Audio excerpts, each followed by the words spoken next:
റീസെന്റായി പാരീസിൽ വെച്ച് 20 രാജ്യങ്ങൾ ഉൾപ്പെട്ട ഒരു മീറ്റിംഗ് നടന്നു. 20 രാജ്യങ്ങളുടെ മീറ്റിംഗ് എന്ന് പറയുമ്പോൾ നാറ്റോ മീറ്റിംഗ് എന്ന് പറയാം. കാരണം അതിൽ പങ്കെടുത്തത് മാക്സിമവും നാറ്റോ രാജ്യങ്ങളായിരുന്നു. ഇപ്പോൾ ഇങ്ങനെ ഒരു മീറ്റിംഗ് ആരംഭിച്ചതിന്റെ പ്രധാന കാരണം തന്നെ റഷ്യ ഉക്രൈൻ യുദ്ധം. നമുക്കറിയാം, റഷ്യ ഉക്രൈൻ യുദ്ധം ആരംഭിച്ച് ഏകദേശം 2 വർഷങ്ങൾ പിന്നിട്ട് കഴിഞ്ഞു. ഇത് 3ാമത്തെ വർഷത്തിലേക്ക് പോയിരിക്കുകയാണ്. ഈ ഒരു സമയത്തും ഇതുവരേക്കും റഷ്യക്കെതിരെ വലിയൊരു വിജയം ഉക്രൈന് രജിസ്റ്റർ ചെയ്യാൻ പറ്റിയിട്ടില്ല.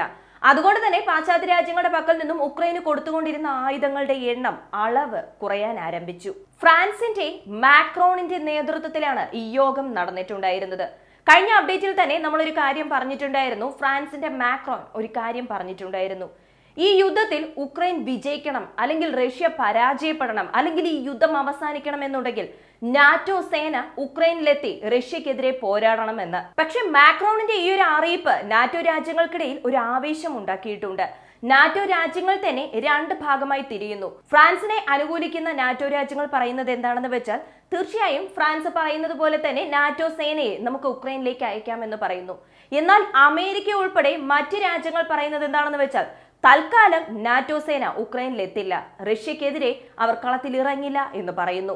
മാക്രോണും കൂട്ടരും ഇതുപോലെ ഒരു മുന്നറിയിപ്പ്, റഷ്യക്കെതിരെയുള്ള ഒരു അറിയിപ്പ് പുറത്തു വിടുമ്പോൾ റഷ്യ വെറുതെ ഇരിക്കില്ലല്ലോ. ഇതിന് മറുപടിയായി റഷ്യ എന്താണ് പറഞ്ഞത് എന്ന് ഈ ഒരു വീഡിയോയിലൂടെ വളരെ വ്യക്തമായി അറിയാൻ പോകുന്നു.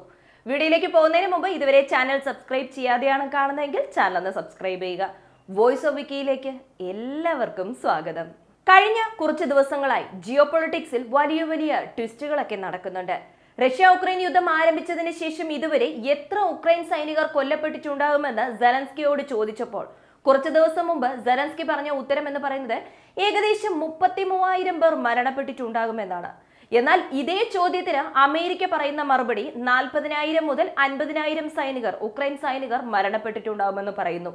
എന്നാൽ റഷ്യയോട് ചോദിക്കുന്ന സമയത്ത് റഷ്യ പറയുന്നത് എന്താണെന്ന് വെച്ചാൽ 4,40,000 ഉക്രൈൻ സൈനികർ ഈ യുദ്ധത്തിൽ മരണപ്പെട്ടു എന്നതാണ്.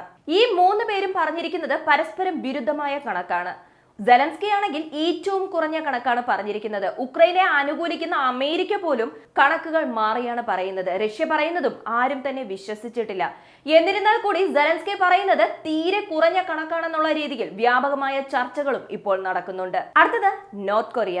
നോർത്ത് കൊറിയയിൽ നിന്നും റഷ്യയിലേക്ക് ഏകദേശം 6,700 കണ്ടെയ്നറിൽ 152 mm ഷെൽസും 155 mm ഷെൽസും ഏകദേശം 1 മില്യൺ മുതൽ 2.5 മില്യൺ അളവിലുള്ള ആയുധങ്ങൾ നോർത്ത് കൊറിയയിൽ നിന്നും റഷ്യയിലേക്ക് വന്നിരിക്കുന്നു എന്ന റിപ്പോർട്ടുകൾ ഇപ്പോൾ പുറത്തു വരുന്നു. റീസെന്റായി നിരവധി എഗ്രിമെന്റ്സ് നോർത്ത് കൊറിയ അതുപോലെ തന്നെ റഷ്യക്ക് മധ്യേ സൈൻ ആയിട്ടുണ്ടായിരുന്നു. വ്ളാഡിമിർ പുടിൻ, റഷ്യയുടെ പ്രസിഡന്റ്, നോർത്ത് കൊറിയൻ പ്രസിഡന്റായ കിമ്മിന് ലക്ഷറി 4 വീലർ സമ്മാനമായി കൊടുത്തു എന്ന വാർത്തയും പുറത്തു വന്നിട്ടുണ്ടായിരുന്നു. ഈ ഒരു സമയത്ത് ഇത്രയും അധികം ആയുധങ്ങൾ, ഇത്രയും വാല്യൂലുള്ള ആയുധങ്ങൾ റഷ്യയിലേക്ക് കൊടുത്തിരിക്കുന്നു എന്ന് പറയുമ്പോൾ തന്നെ റഷ്യ ഉക്രൈൻ യുദ്ധം അടുത്ത ഘട്ടത്തിലേക്ക് നീങ്ങിക്കൊണ്ടിരിക്കുന്നു എന്നത് വ്യക്തമായി മനസ്സിലാക്കാം. 6,700 കണ്ടെയ്നർ അളവിലുള്ള ഈ ഷെൽസ് എല്ലാം തന്നെ ഉക്രൈനെതിരെ റഷ്യ പ്രയോഗിക്കുമെന്നതും ശ്രദ്ധേയമാണ്. യൂറോപ്പ് യൂണിയൻ ഇതുവരെ പാശ്ചാത്യ രാജ്യങ്ങളിൽ നിന്നും എത്രത്തോളം ആയുധങ്ങളാണോ, എത്രത്തോളം ഷെൽസ് ആണോ ഉക്രൈനിൽ എത്തിയിരിക്കുന്നത്, അതിന്റെ 10 മടങ്ങ് ഷെൽസ് ഈ ഒരു ഒറ്റ തവണ കൊണ്ട് നോർത്ത് കൊറിയയിൽ നിന്നും റഷ്യയിലേക്ക് വന്നിരിക്കുന്നു എന്നും പറയുന്നുണ്ട്. അടുത്തത് പാലസ്തീൻ. ഈ ഇസ്രയേൽ ഗാസ അല്ലെങ്കിൽ ഇസ്രയേൽ പാലസ്തീൻ പ്രശ്നം ആരംഭിച്ച ആ സമയം മുതൽക്ക് തന്നെ റഷ്യൻ പ്രസിഡന്റ് എപ്പോഴും ഗാസ ജനങ്ങൾക്ക് ആദരവായിട്ടാണ്, സപ്പോർട്ടായിട്ടാണ് ശബ്ദമുയർത്തിയിട്ടുള്ളത്. സോ ഇങ്ങനെയുള്ള ഈ സമയത്ത്, ഇസ്രയേൽ ഗാസ പ്രശ്നം തീവ്രമായിക്കൊണ്ടിരിക്കുന്ന ഈ ഒരു സമയത്ത് റഷ്യൻ പ്രസിഡന്റ് ഒരു അറിയിപ്പ് പുറത്തുവിട്ടതായുള്ള ഒരു വാർത്ത റഷ്യൻ മാധ്യമത്തിൽ തന്നെ പുറത്തു വന്നിട്ടുണ്ടായിരുന്നു. മറ്റൊന്നുമല്ല, പാലസ്തീൻ പ്രശ്നവുമായി ബന്ധപ്പെട്ട് പുതിയ സ്റ്റെപ്പ് എടുക്കാൻ പുടിൻ തയ്യാറാകുന്നു എന്നതാണ് ആ ഒരു വാർത്ത. സോ ഇസ്രയേൽ ഗാസ പ്രശ്നം ഇത്രയും തീവ്രമായി നടന്നുകൊണ്ടിരിക്കുന്ന സമയത്ത് പുടിൻ എന്ത് സ്റ്റെപ്പാണ് എടുക്കാൻ പോകുന്നത് എന്നതറിയാൻ വേണ്ടി ലോക ശ്രദ്ധ ഇപ്പോൾ പുടിനിലേക്ക് തിരിഞ്ഞിരിക്കുന്നു എന്ന് പറയാം. മറ്റൊരു ഭാഗത്ത് ഹൂതീസും വളരെ തീവ്രമായി അവരുടെ കളി നീക്കിക്കൊണ്ടിരിക്കുന്നു എന്ന് തന്നെ പറയാം. റെഡ് സീ ഭാഗത്തുള്ള പല ഫൈബർ ഓപ്റ്റിക്സ് കേബിളിലും ഹൂതീസ് ആക്രമണം നടത്താൻ ആരംഭിച്ചിരിക്കുന്നു. ഇവിടെയുള്ള കേബിൾ നെറ്റ്വർക്ക് മുഴുവൻ ഹൂതീസ് ഡിസ്കണക്ട് ചെയ്ത് കഴിഞ്ഞാൽ ലോകത്തിലെ തന്നെ 20 മുതൽ 30% ഫൈബർ ഒപ്റ്റിക് കമ്മ്യൂണിക്കേഷൻസും ഹൂതീസിന് ഡാമേജ് ചെയ്യാൻ പറ്റും. സോ വളരെ പ്രധാനപ്പെട്ട കേബിൾസ് ആണ് റെഡ് സീ ഭാഗത്തുള്ളത്. ഈ കേബിളിനെതിരെയാണ് ഹൂതീസ് ആക്രമണം നടത്താൻ ആരംഭിച്ചിരിക്കുന്നത്. അടുത്തത് നാറ്റോ വേഴ്സസ് റഷ്യ. മാക്രോണിന്റെ ഈ ഒരു അറിയിപ്പ് പുറത്തു വന്ന നാറ്റോ രാജ്യങ്ങൾക്കിടയിൽ പല പ്രശ്നങ്ങളും ഉണ്ടായി എന്ന് ഞാൻ പറഞ്ഞല്ലോ. ഇത് അറിഞ്ഞപ്പോൾ തന്നെ ഫ്രാൻസിന്റെ ഡിഫൻസ് മിനിസ്റ്റർ പറഞ്ഞത് എന്താണെന്ന് വെച്ചാൽ ഉടനെ തന്നെ ഉക്രൈനിലേക്ക് നാറ്റോ സേനയെ അയക്കണമെന്നല്ല ഫ്രാൻസിന്റെ പ്രസിഡന്റ് അതായത് മാക്രോൺ ഉദ്ദേശിച്ചത്. കുറച്ച് ദിവസങ്ങൾക്ക് ശേഷം അല്ലെങ്കിൽ കുറച്ച് മാസങ്ങൾക്ക് ശേഷം ഇതുമായി ബന്ധപ്പെട്ട ചർച്ചയിൽ ഏർപ്പെടണമെന്നാണ് അദ്ദേഹം ഉദ്ദേശിക്കുന്നത്.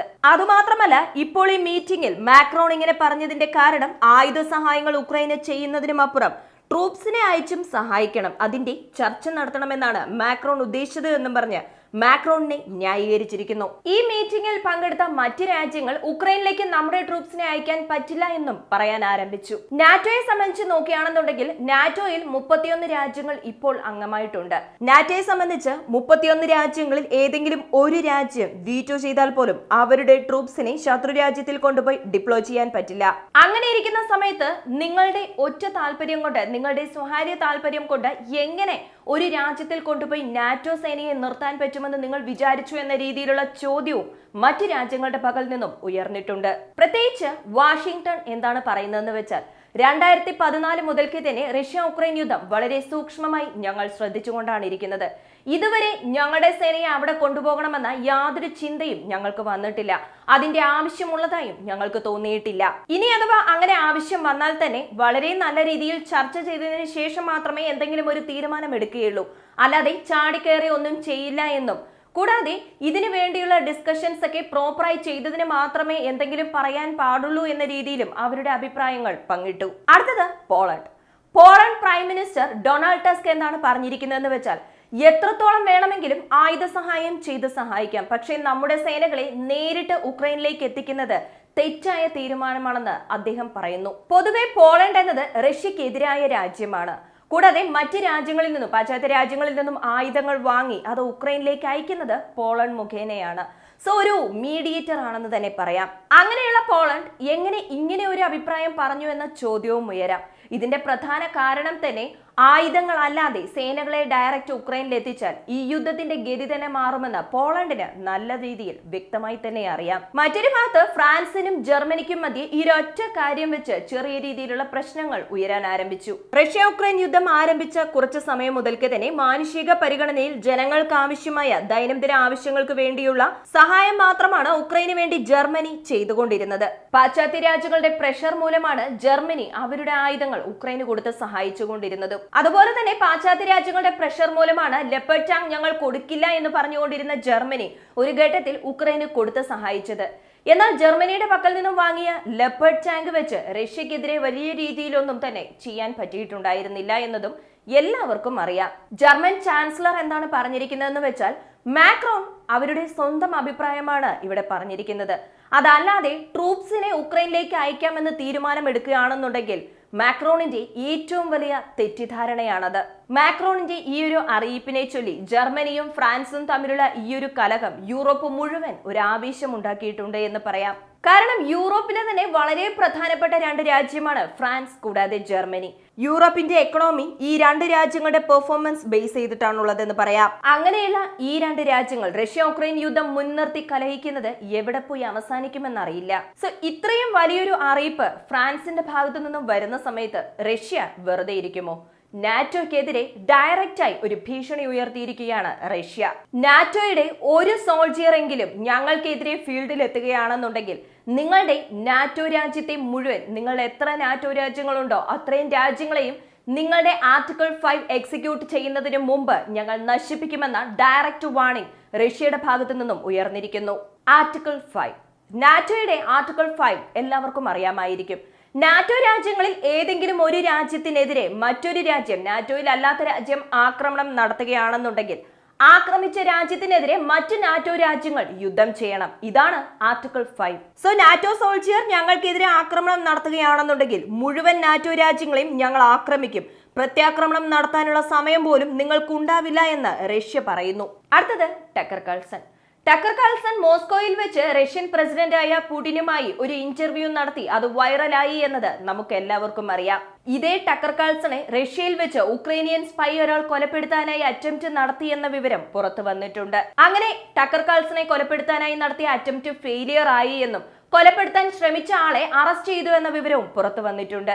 ഇത് ഇതുവരെ മറ്റു മാധ്യമങ്ങളിലൊന്നും കൺഫേം ചെയ്യാത്ത ഒരു വാർത്തയാണ്. പക്ഷെ അറ്റംപ്റ്റ് നടത്തിയത് സത്യമാണെന്നും പറയപ്പെടുന്നു. ഈ ഒരു വീഡിയോയെക്കുറിച്ചുള്ള നിങ്ങളുടെ അഭിപ്രായം മറക്കാതെ കമൻ്റായി ചേർക്കുക. വീഡിയോ ഇഷ്ടമാവുകയാണെങ്കിൽ ലൈക്ക് ചെയ്യുക, ഷെയർ ചെയ്യുക, ചാനൽ ഒന്ന് സബ്സ്ക്രൈബ് ചെയ്ത് സപ്പോർട്ട് ചെയ്യുക. വീണ്ടും അടുത്ത വീഡിയോയിൽ കാണാം. നന്ദി, നമസ്കാരം.